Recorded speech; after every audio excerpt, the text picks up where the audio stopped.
In the annals of the Roman Empire, among the array of powerful rulers, a unique figure stands out, whose name became synonymous with unpredictability and eccentricity. Gaius Julius Caesar, better known to posterity by the nickname Caligula, entered history as the third Roman emperor, whose nature seemed to balance on a fine line between genius and madness. When he ascended the throne, the people of Rome greeted him with unconcealed joy, seeing in him a young, energetic ruler capable of breathing new life into the state. After all, he was the son of the renowned and beloved Germanicus, whose name commanded respect and veneration. As for his lineage, on his mother's side, Caligula was the great-grandson of Augustus himself, the founder of the empire, and his wise wife Livia. Moreover, he was related to the great Mark Antony through his grandmother Antonia, who was the daughter of Octavia, Augustus's sister, and Mark Antony himself. Thus, not merely the noble blood of the Claudians flowed in his veins, but true imperial blood, which seemed to predetermine his greatness. Caligula was born in Antium, near Rome, but was soon brought to his father when Germanicus commanded the legions on the northern frontier. It was there, amidst soldiers' tents and camp life, that he received his famous nickname, Caligula. This affectionate nickname came from the word caliga, meaning military boots, part of every Roman legionary's uniform. The soldiers, charmed by his childlike innocence and his presence among them, tenderly called him Caligula, which literally translates to little boot. It seemed his path was paved with nobility and popular affection, but few could foresee what trials and transformations the future would bring him. Caligula's life, from an early age, was marred by tragedies and political intrigues, which undoubtedly left a deep mark on his developing psyche. He had 2 elder brothers and 3 younger sisters, but his brother's fate was cruel. Both were drawn into a ruthless power struggle initiated by the cunning Sejanus and ultimately died, accused of treason. After Germanicus's sudden death in distant Syria, Agrippina, Caligula's mother, entered into open and dangerous enmity with the reigning emperor Tiberius, which ultimately led to her exile. Orphaned and deprived of parental care, Caligula found refuge with his great-grandmother Livia, remaining with her until her death in 29 CE. After this, he moved in with Antonia, Germanicus's mother, his beloved grandmother, who tried to surround him with care. However, this sanctuary also proved temporary. When Antonia, with incredible courage, exposed Sejanus's conspiracy to Tiberius himself, Caligula was again forced to change residence, this time going to Capri to live with his great-uncle, Emperor Tiberius. Despite the fact that Tiberius, though influenced by circumstances, had nonetheless envied and ultimately been responsible for the deaths or exiles of Caligula's brothers and mother, the young Gaius undoubtedly harbored deep and burning resentment towards his guardian. He spent 6 long years by the emperor's side, until 37 CE, when Tiberius died. This time, spent in the shadow of a powerful and suspicious ruler, in an atmosphere of constant threat and forced submission, could not but shape his character. And so, after all these losses and hardships, the path to boundless power opened before him. What would happen when a man who had endured so much trauma gained control of the greatest empire? The answer to this question lay behind the veil of the future, but a premonition of impending upheavals already hung in the air.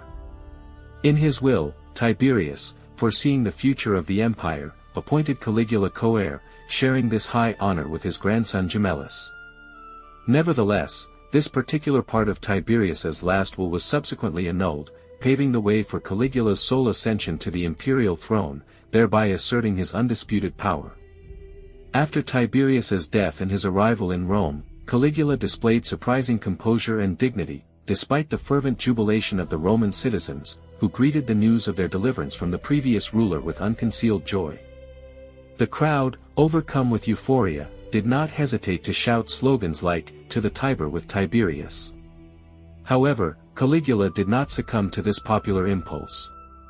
Instead of indulging the general sentiment, he arranged a lavish state funeral for the deceased emperor, conducted with all due ceremony. At this solemn and sorrowful ceremony, Caligula himself delivered a eulogy, paying tribute to his predecessor. The moment Caligula was proclaimed the new emperor was met by the people with genuine love and hope.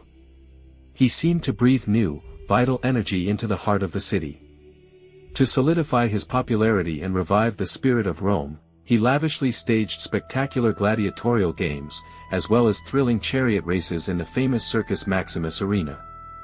One of his first decisions, which brought widespread relief, was the abolition of the treason trials initiated during Tiberius's reign, which had held many in fear. Caligula was only about 25 years old when he ascended the throne, which fostered a widespread belief in a long reign capable of completely revitalizing the city. And indeed, to a certain extent, he fulfilled these expectations.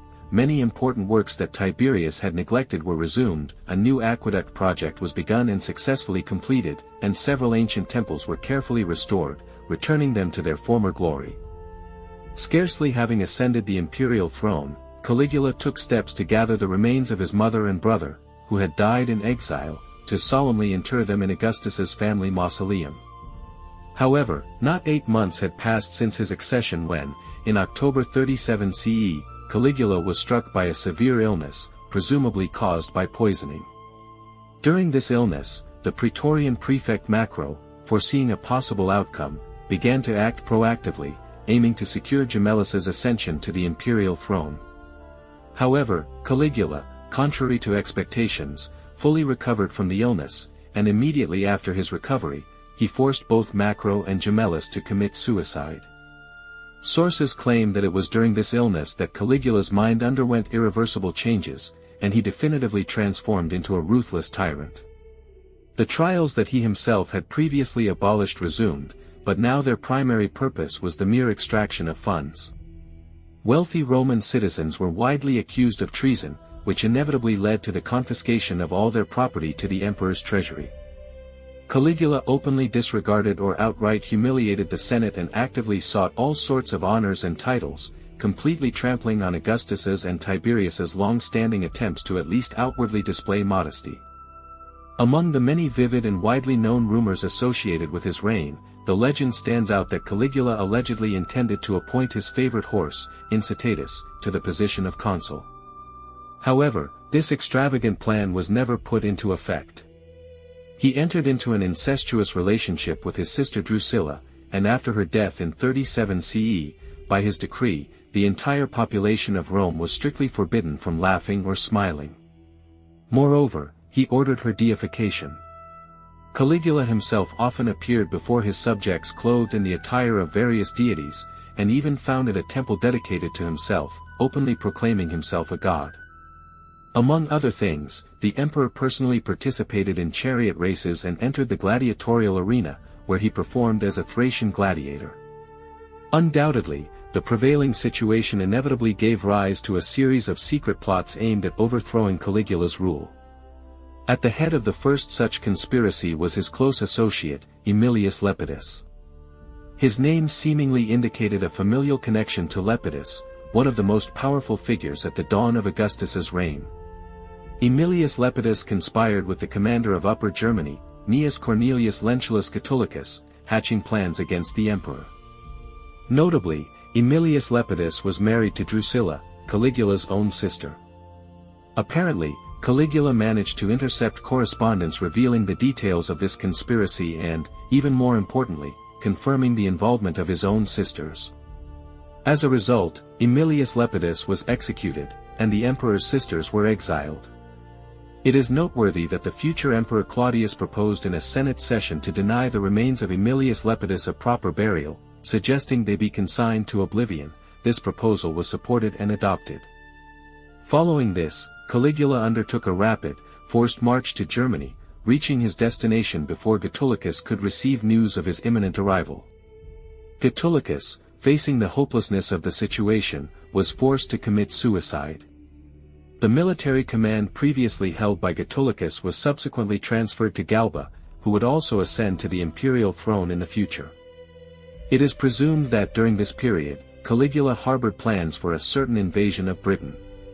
To confirm these plans, he accepted the surrender of a British prince who had been exiled from his own domains by his father.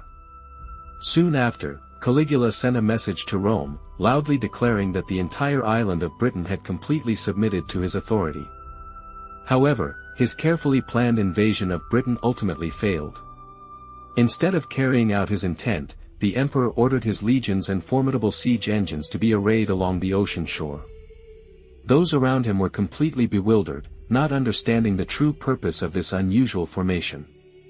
Suddenly, Caligula ordered all soldiers to begin collecting seashells, declaring them war trophies, valuable spoils obtained from the sea god Neptune himself.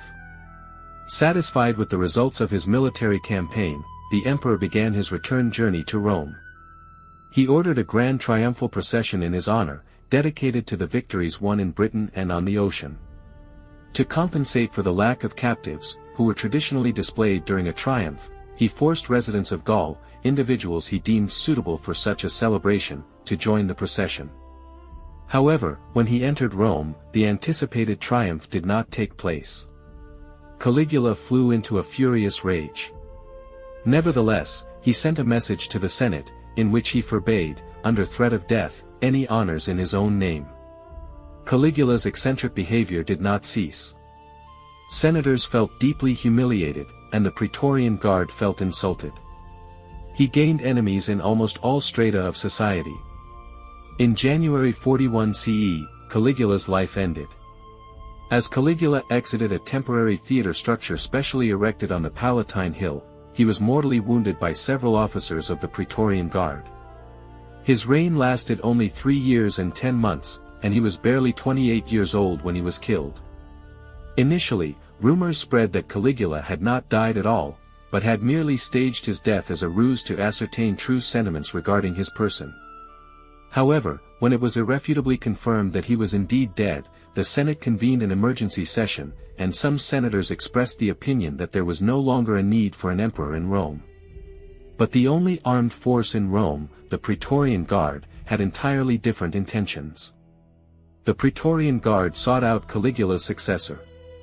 Claudius, whom Emperor Tiberius considered too incapable to inherit the throne, had been kept away from public view since Augustus's reign, likely due to a congenital clubfoot. Caligula, however, did not let him go, often making him a target for his rather cruel jokes and mockery. The Praetorian Guard soldiers found him, frightenedly hiding behind a thick curtain. Suddenly, he became a key contender for the imperial throne. After a series of tense negotiations, an agreement was reached that Claudius would become the next emperor of Rome. Undoubtedly, Caligula's name has forever entered the history of the Roman Empire, shrouded in considerable ill repute. Today, he remains one of the most famous Roman emperors, but his fame is unfortunately due not to commendable deeds, but rather a series of reprehensible actions. The key source of information about Caligula's life is Suetonius, a Roman historian who lived a significant time after the events he described. Therefore, it is necessary to remember that some of these accounts might have been exaggerated or misinterpreted. Nevertheless, Suetonius, in his chronicles, consistently portrays Caligula as an absolute monster, committing the most horrific and inhumane acts. Based on this, it is quite reasonable to conclude that he was not an effective or benevolent ruler.